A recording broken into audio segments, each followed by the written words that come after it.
China and Taiwan. 5 reasons that Americans should know about the Solomon Islands, even though the Western news media doesn't want you to know about them. Number 5, the English-speaking Solomon Islands consists of 6 major islands and 900 smaller islands in Oceania, largely controlling access to the Western Pacific and the South China Sea, as well as sitting in a strategic location near eastern Australia, New Zealand, and Papua New Guinea.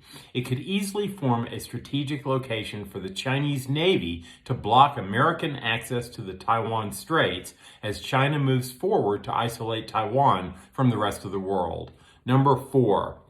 The strategic location of the Solomon Islands made for some of the heaviest fighting in World War II between the United States and its Western allies on the one hand and the Japanese on the other. The battle for Guadalcanal in April 1942 became a turning point for the Allies, who sought a foothold in the Western Pacific after the Pearl Harbor attack only 5 months earlier. Number 3, in April, as an important part of Chinese leader Xi Jinping's efforts to control naval access to the Western Pacific and the South China Sea near Taiwan, the Solomon Islands signed a security pact with China to address security threats and ensure a safe environment for investment.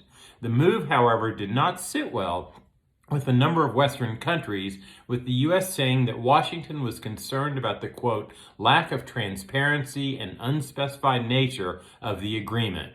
Australia, meanwhile, voiced concerns that the treaty had the potential to undermine stability in our region. It's now the first English language speaking nation that's fallen into an alliance with China against the United States. Number 2, on Tuesday, August 23rd, a U.S. Coast Guard vessel requested permission to stop and refuel at the Solomon Islands, but received no response from the nation. At the time, U.S. National Security spokesman John Kirby said that Washington was disappointed in this decision. And number 1, on Monday, August 29th, the Solomon Islands government notified the U.S. Embassy in Canberra, Australia, that the government of Solomon Islands has placed a moratorium on all U.S. naval vessels.